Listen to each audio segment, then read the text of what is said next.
Subscribe now and press the bell icon. Never miss an update.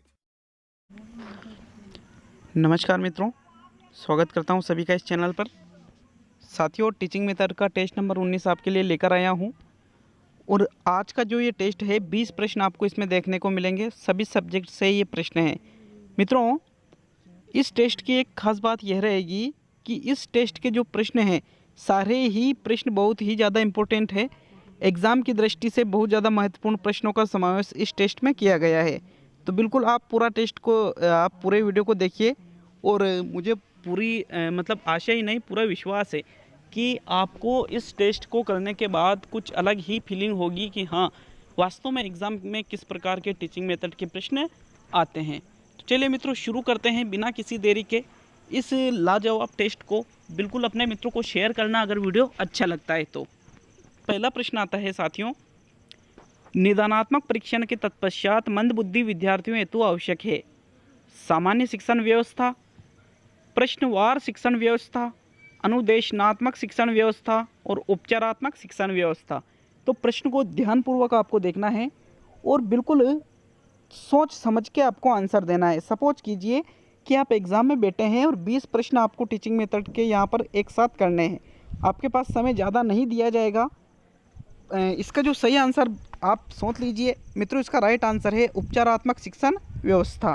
देखिए, निदानात्मक परीक्षण आपने छात्रों का कर लिया, आपको पता चल गया कि किस विषय में कमजोरी है, कौन सा टॉपिक कमज़ोर है, आखिर बालकों की जो गलतियां हैं, ठीक है, उनकी जो कमियां हैं उनकी आपने जांच कर ली है। उसके बाद जो मंदबुद्धि छात्र है उनके लिए उपचारात्मक शिक्षण व्यवस्था आवश्यक होती है। प्रश्न नंबर 2 देखेंगे मित्रों,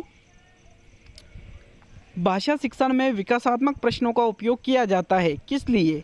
पाठ की प्रस्तावना के लिए, पाठ की पुनरावृत्ति के लिए, पाठ को छात्रों की सहायता से विकसित करने के लिए और छात्रों का पूर्व ज्ञान मालूम करने के लिए। देखिए, आपने जो बीएड या डीएलएड किया है उसमें आपने दैनिक पाठ योजनाओं का निर्माण जरूर किया होगा।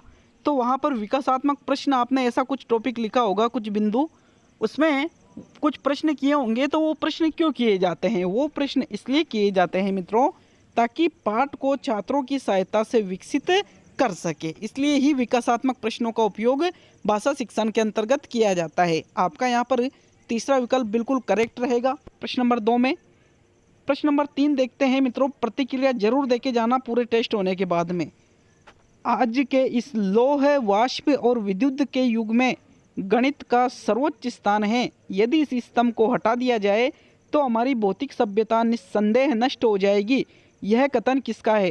कार्ल जुंग का, कांट महोदय का, वुडवर्थ का और होगबेन का। तो मित्रों, प्रश्न नंबर 3 का आपको सही आंसर बताना है। आप इसका सही आंसर बताइए, फिर इसके सही आंसर पर चर्चा करेंगे। तो मित्रों, ये जो उपयुक्त परिभाषा दे रखी है, ये उपयुक्त परिभाषा कार्ल जुंग की है, ठीक है। कार्ल जुंग ने ये कथन कहा है। ये जो कथन है ये मैंने पूर्ण लिखा है। नॉर्मली ये कथन ऐसा भी आता है कि यदि विज्ञान से गणित को हटा दिया जाए तो हमारी भौतिक सभ्यता निस्संदेह नष्ट हो जाएगी। नॉर्मली शॉर्ट में भी कई जगह ऐसा लिखा हुआ मिलता है, लेकिन मैंने इस परिभाषा को पूरा लिखा है। चलिए प्रश्न नंबर 4 देखेंगे मित्रों। चौथा प्रश्न आता है, छात्र को ज्यामितीय आकृतियां देकर उनसे वृत्ताकार आकृतियां अलग करवाई जाती है। यह प्राप्य उद्देश्य है। देखिए, आपने छात्र को ज्यामितीय आकृतियां दी, अब उससे बोला कि आपको जो वृत्ताकार आकृतियां हैं उनको अलग करना है। तो ये कौन सा प्राप्य उद्देश्य है? ज्ञान, अवबोध, कौशल और कोई नहीं। तो मित्रों, आपका जो सही आंसर आता है वो रहेगा अवबोध। क्योंकि अवबोध में क्या होता है कि जो कोई सी भी आकृतियां हैं या कोई चीज़ है उसको यदि वर्गीकरण कराया जाता है उसका, या उसको अलग करवाया जाता है, तो उसको अवबोध के अंतर ही शामिल करेंगे। तुलना करना, वर्गीकरण करना, अंतर करना, ये चीज़ें अवबोध के अंतर्गत रखी जाती है। मित्रों, प्रश्न नंबर 4 का आपका दूसरा विकल्प बिल्कुल आपका यहाँ सही रहेगा। चलिए नेक्स्ट प्रश्न नंबर 5 देखते हैं। 5वां प्रश्न है, सामाजिक अध्ययन की परंपरागत विधि नहीं है। आपको परंपरागत विधि ये देखना है कि कौन सी विधि परंपरागत नहीं है। व्याख्यान विधि, पाठ्य पुस्तक विधि, कहानी विधि और समस्या समाधान विधि। तो मित्रों, अगर मैं यूँ बात करूँ कि कौन कौन सी परंपरागत विधियाँ हैं, तो बिल्कुल व्याख्यान विधि परंपरागत विधि है, पाठ्य पुस्तक विधि भी परंपरागत है और कहानी विधि भी परंपरागत है। लेकिन जो समस्या समाधान विधि है ये परंपरागत नहीं है, और आपसे यूं ही पूछा जा रहा है कि कौन सी विधि परंपरागत नहीं है। तो आपका मित्रों यहाँ कौन सा आंसर सही रहेगा? चौथा विकल्प आपका सही रहेगा। प्रश्न नंबर 6 देखेंगे। छात्रों की समय समय पर होने वाली उपलब्धि का पता लगाने के लिए उपयोगी है संचित अभिलेख, प्रश्नावली, सामयिक जांच और साक्षात्कार। तो मित्रों ये जो प्रश्न है ये थोड़ा टिपिकल प्रश्न है। यहाँ पर छात्रों की समय समय पर होने वाली उपलब्धि का पता लगाने के लिए आपको सामयिक जांच का उपयोग करना चाहिए। सामयिक जांच का मतलब है समय समय पर छात्रों के उपलब्धि मापन हेतु जो आपने जांच की है उसको ही सामयिक जांच कहा जाता है। तो यहाँ पर आपका तीसरा विकल्प बिल्कुल सही रहेगा। प्रश्न नंबर 7 देखेंगे मित्रों। 7वां प्रश्न है, बड़ा प्रश्न, थोड़ा इम्पोर्टेंट लेकिन उलझा हुआ प्रश्न है। उपचारात्मक शिक्षण के संबंध में निम्न में से कौन सा कथन असत्य है? तो प्रश्न को समझिए, असत्य कथन पूछा जा रहा है उपचारात्मक शिक्षण के संबंध में। विकल्प है आपके सामने, इसका प्रयोग नैदानिक परीक्षण में प्राप्त कमजोरियों को दूर करने के लिए किया जाता है। प्रथम अवस्था में सामूहिक उपचारात्मक शिक्षण आयोजित किया जाता है। द्वितीय अवस्था में व्यक्तिगत उपचारात्मक शिक्षण आयोजित किया जाता है। उपचारात्मक शिक्षण वार्षिक परीक्षाओं के उपरांत भी आयोजित किए जाते हैं। तो मित्रों अगर मैं असत्य कथन की बात करूं कि कौन सा कथन असत्य है, तो आपका जो चौथा विकल्प है ये असत्य है, क्योंकि वार्षिक परीक्षाओं के बाद उपचारात्मक शिक्षण आयोजित नहीं किए जाते हैं।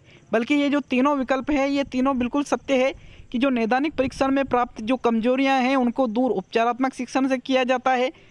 पहले सामूहिक उपचारात्मक शिक्षण करवाया जाता है और उसके बाद व्यक्तिगत उपचारात्मक शिक्षण करवाया जाता है। मित्रों यहाँ आपका चौथा विकल्प सही रहेगा। 8वां प्रश्न देखेंगे। किसने कहा कि शिक्षा में भी चुंबक के समान दो ध्रुव होते हैं, शिक्षक व शिक्षार्थी? ये किसने कहा है? एडम्स व रोस ने, स्टेनले हॉल ने, जुम्ब ने और वुडवर्थ ने। तो मित्रों प्रश्न नंबर 8 में जो ये कथन बताया गया है ये कथन कहा गया था एडम्स और रोस के द्वारा। ठीक है, एडम्स और रोस का ये कहना था कि शिक्षा में भी चुंबक के समान दो ध्रुव होते हैं, लेकिन वो जो दो ध्रुव है वो शिक्षक और शिक्षार्थी होते हैं शिक्षा में। तो प्रथम विकल्प आपका सही है यहाँ पर। चलिए 9वां प्रश्न देखेंगे।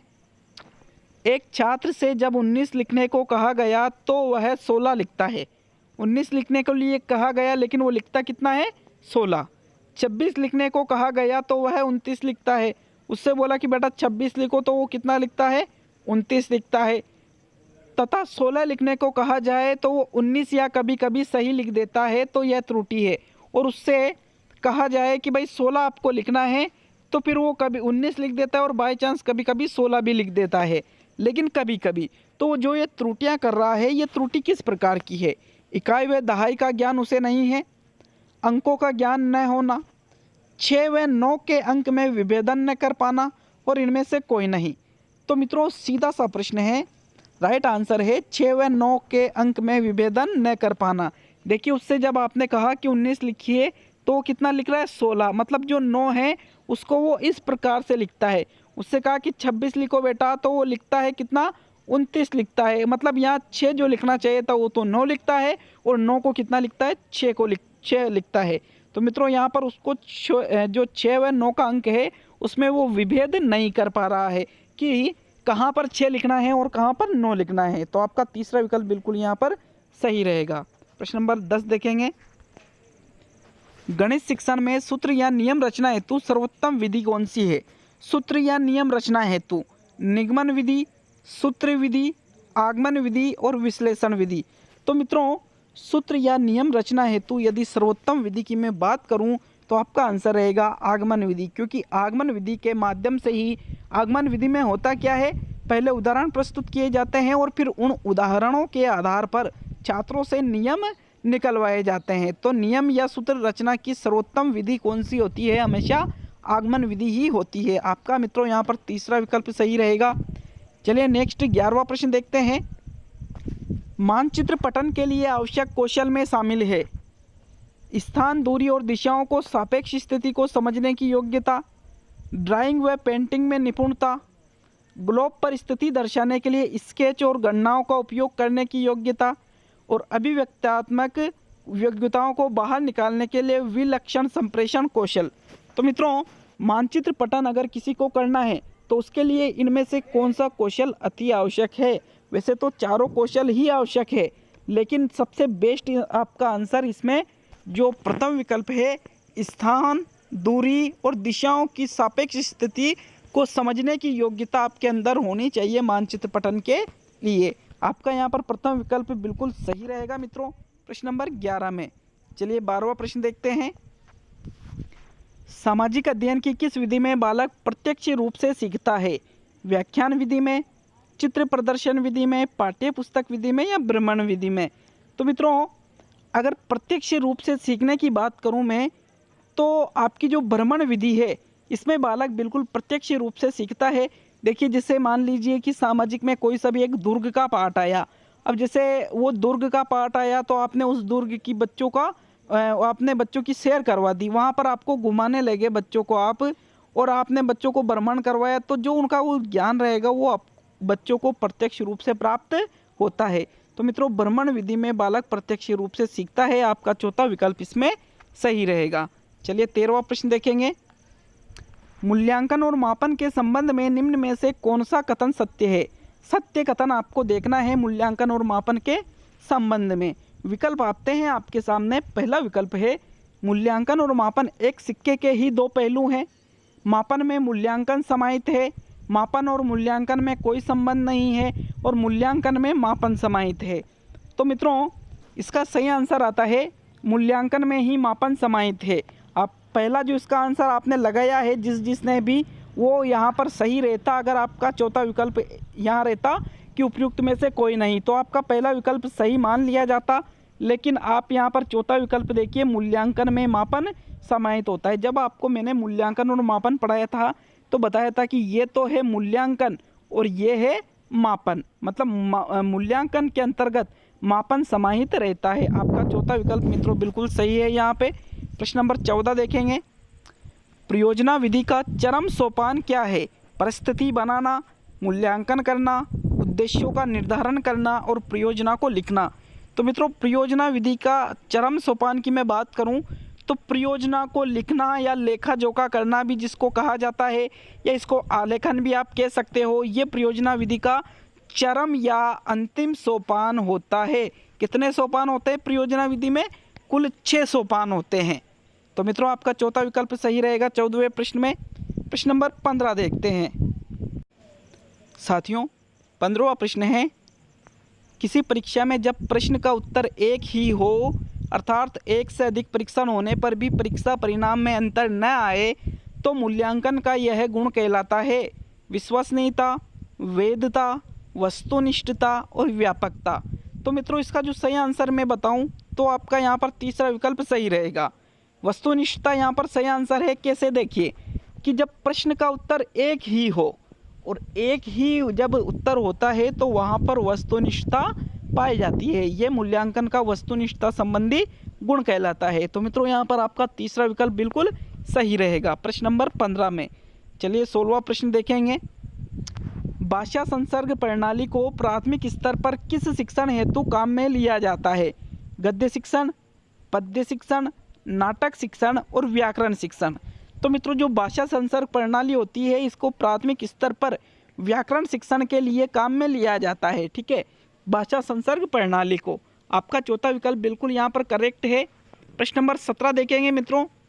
17वां प्रश्न है, कविता शिक्षण में जो पाठ अत्यंत सरल, सुबोध व सहज हो, उन्हें किस रूप में पढ़ाना चाहिए? कौशल पाठ के रूप में, रस पाठ के रूप में, बोध पाठ के रूप में और उपयोजक पाठ के रूप में। तो मित्रों, कविता शिक्षण में अगर कोई पाठ बहुत ही सरल, सुबोध और सहज हो, मतलब जो आसानी से समझ में आ जाता है, तो फिर उस पाठ को आपको रस पाठ के रूप में पढ़ाना चाहिए। मतलब उसका जो रस है उसको छात्रों को प्रदान करना चाहिए, क्योंकि वो आसानी से समझ में आ रहा है तो बोध पाठ तो होगा ही नहीं, उपयोजक पाठ भी नहीं होगा और कौशल पाठ भी नहीं होगा। मित्रों, यहाँ रस पाठ के रूप में आपको उसको पढ़ाना चाहिए। आपका जो दूसरा विकल्प है वो बिल्कुल करेक्ट है। प्रश्न नंबर 18 देखेंगे। भाषा शिक्षण के रूप में शैक्षिक भ्रमण से अभिप्राय है प्रार्थना सभा, सरस्वती भ्रमण, रंगमंच अभिनय और पाठ्य सहगामी क्रिया। तो मित्रों, शैक्षिक भ्रमण का मतलब होता है जो सरस्वती यात्राएं की जाती है। ठीक है, ये जो शैक्षिक भ्रमण है इसको सरस्वती भ्रमण या सरस्वती यात्रा भी के नाम से भी जाना जाता है। आपका दूसरा विकल्प सही है मित्रों। शैक्षिक भ्रमण मतलब सरस्वती यात्रा या भ्रमण, दोनों एक ही चीज़ है। आपका दूसरा विकल्प यहाँ पे सही रहेगा। प्रश्न नंबर 19 देखेंगे। 19वां प्रश्न है, मापन तथा मूल्यांकन का ज्ञानोपयोगी उद्देश्य है। ज्ञानोपयोगी उद्देश्य आपको बताना है मापन और मूल्यांकन का। छात्रों की कमजोरियों का पता लगाना, छात्र को परामर्श एवं निर्देशन सेवाएं प्रदान करना, छात्रों के शारीरिक विकास को गति देना और छात्रों को संस्कारवान बनाना। तो मित्रों, जो ये संस्कारवान बनाना है ये दो अभिरुच्यात्मक उद्देश्य के अंतर्गत आ जाएगा। जो कमजोरियों का पता लगाना ये तो आपका अवबोध के अंतर्गत आ जाएगा, और जो छात्रों को परामर्श एवं निर्देशन सेवाएं प्रदान करना है ये आपका ज्ञानोपयोगी उद्देश्य के अंतर्गत आ जाता है। तो मित्रों, यहाँ पर आपका जो दूसरा विकल्प है वो बिल्कुल करेक्ट रहेगा। अंतिम प्रश्न देखने से पहले एक छोटा सा निवेदन करूँगा कि वीडियो को अगर लास्ट तक देखा ही है तो एक छोटा सा लाइक भी कर दिया करें, और चैनल को सब्सक्राइब करके ज़रूर जाएं साथियों, क्योंकि आपको बिल्कुल इसी तरह के वीडियो यहाँ पर मिलते रहेंगे। मित्रों, वीडियो को अधिक से अधिक शेयर कर सकते हो अगर आपकी इच्छा है तो। चलिए 20वां प्रश्न देखते हैं। प्रश्न नंबर 20 और अंतिम प्रश्न आता है, समय मापन के अंतर्गत एक छात्र से समय पूछा जाता है कि समय मापन आप कक्षा में पढ़ा रहे हो और एक छात्र से आपने टाइम पूछा तो वह 9:01 बताता है, जबकि वास्तविक समय 9:05 है। तो छात्र द्वारा की जाने वाली त्रुटि दर्शाती है कि आपने समय पूछा, जो घंटे वाली सुई है वो तो 9 पे है और जो मिनट वाली सुई है वो 1 पे है। अब वहाँ पर छात्र से पूछा कि बेटा टाइम क्या हुआ, तो उसने कहा कि सर 9:01 हो रहा, जबकि वास्तव में 9:05 हो रहे। तो ये जो बालक ने त्रुटि की है ये किस प्रकार की त्रुटि है कि छात्र को गुणन क्रिया का ज्ञान नहीं है, छात्र को मिनट का ज्ञान नहीं है, छात्र को समय का ज्ञान नहीं है, या छात्र को घंटे व मिनट में आपसी संबंध का ज्ञान नहीं है। तो मित्रों, सोच समझकर इसका आंसर दीजिए। इसका जो राइट आंसर आता है वो रहेगा इसका चौथा विकल्प, छात्र को घंटे व मिनट में आपसी संबंध का ज्ञान नहीं है। देखिए, उसको मिनट का ज्ञान है तभी तो वो 9:01 बता रहा है, मतलब मिनट के बारे में तो जानता है वो। उसको समय का भी ज्ञान है, वो गलत बता रहा है लेकिन बता तो रहा है। गुणन क्रिया तो इसमें आएगी ही नहीं, लेकिन उसको ये पता नहीं है कि जो घंटे व मिनट में आपसी संबंध है उस चीज़ को वो नहीं समझ पा रहा है कि जब घड़ी 9 पे रहती है, जब घंटे की सुई है वो 9 पे रहती है और जो मिनट वाली सुई है वो 1 पे रहती है, तो इसका मतलब 1 मिनट नहीं है बल्कि 1 का मतलब यहाँ 5 मिनट से लिया जाता है। तो ये संबंध उसको ज्ञात नहीं होता है मित्रों, इसलिए इसका चौथा विकल्प यहाँ पे सही रहेगा। तो मित्रों, कैसा लगा टेस्ट? अपना मत भी प्रदान करके जाए कि अच्छा लगा, बुरा लगा, बहुत ख़राब लगा, बहुत ही घटिया लगा, जैसा भी लगा आप बिल्कुल इसको कमेंट बॉक्स में ज़रूर कमेंट करके जाए। मिलते हैं मित्रों बहुत ही जल्द अगले वीडियो में। मैंने आपको विश्लेषण और संश्लेषण विधि की जो क्लास है वो बिल्कुल मैंने सुबह 6 बजे अपलोड कर दी गई है और आपके सामने भी एंड स्क्रीन में आ गई होगी। तो मिलते हैं बहुत जल्द अगले वीडियो में।